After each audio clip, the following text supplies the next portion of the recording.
नमस्कार। ओडिशा बीजेपी रे हठात सबु किछि केमिति बदलुछि।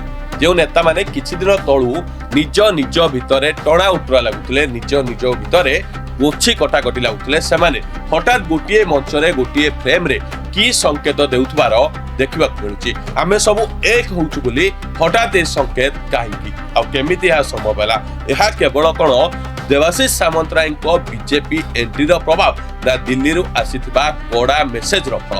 आज रिपोर्ट रे पूरा ए विषय आम आलोचना करबा। आपन को अनुरोध रहिला निहाती आपण पूरा वीडियो को देखंतु, तास आम चैनल को सब्सक्राइब करंतु। आ वीडियो नै आपन को मतामत को निहाती कमेंट बॉक्स में रखिबे। एहा कोन नितिन को तागित्र सेही साइड इफेक्ट रो असल कहानी की आसंतु प्रसंग भितरु जिबा।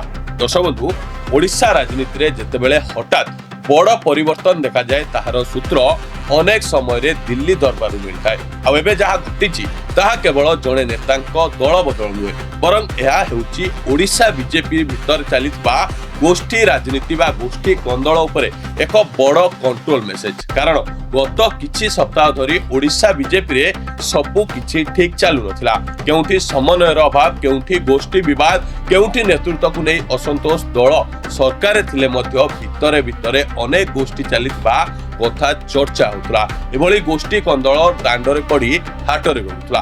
ठीक एही समय एंट्री हुए केंद्रीय नेतृत्वर एवं सबठारु बड़ मेसेज आसे राष्ट्रीय सभापति नितिन नवीन पक्षरु। सूत्र कहूछि ओडिशा नेता मानकु स्पष्ट आदेश दिया जायतिला, जदि शासन को मजबूत करबा को चाहूछ तेबे व्यक्तिगत स्वार्थ बोली एठी काम कर। एही मेसेज केवल साधारण परामर्श नथिला, या थिला एक प्रकार हाई कमांड को चेतावनी। आ ताहार प्रभाव मात्र किछि दिन भितर देखा मिला।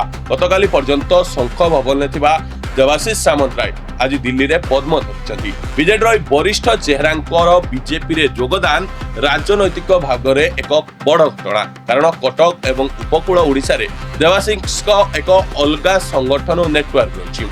सेही परिस्थिति रे तांकर बीजेपी रे एंट्री केवल जणे नेतांको दल बदल नुहे, बरं एहा बीजेपी रो उपकूल मिशन को अधिक मजबूत करिवार एक प्रयास। किंतु दर्शक बंधु, एई सबु घटना भितरे सबुठु बड़ चर्चा कोन जानती?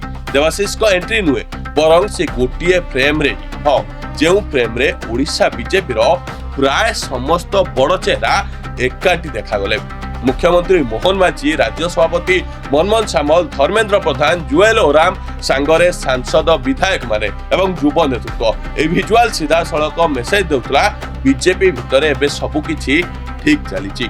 मंच रे उपस्थित थिले निजे मुख्यमंत्री मोहन माझी, सांगर थिले राज्य बीजेपी सभापति मनमोहन सामल। केवल सेतिक नुहे, केंद्रीय मंत्री धर्मेंद्र प्रधान एवं जुएल ओराम को भली केंद्रीय चेहरा मध्य सेठारे पूरा समय उपस्थित रहिले। या सहित दलर प्रमुख सांसद माने जेमिति कि रवि नारायण बेहेरा, सुकांत पाणिग्राही, संबित पात्र, सिद्धांत महापात्र, अनिता सुभदर्शनी, मालविका देवी एवं अनंत नायक मध्य गोटिए धाड़ी रे छिड़ा होतिले।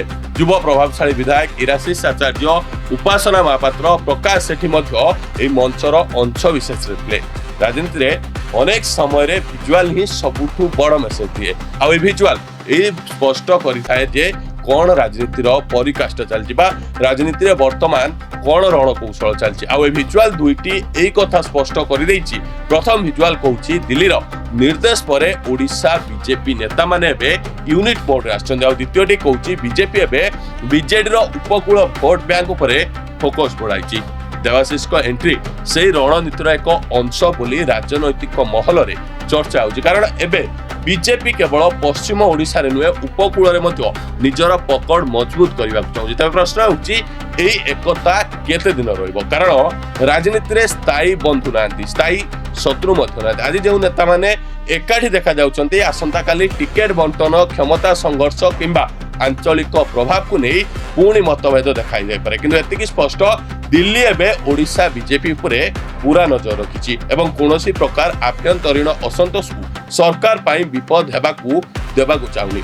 तबे आपनको कोन लागुछि देवाशीष सामंतरायको बीजेपी एंट्री उपकूल ओडिशा राजनीति को केते परिवर्तन कर परबा? बीजेपी रो ए नुआ यूनिट शो सतरे एकता ना केवल राजनैतिक मेसेज? आपनको मतामत कमेंट रे निहाती जणांतु।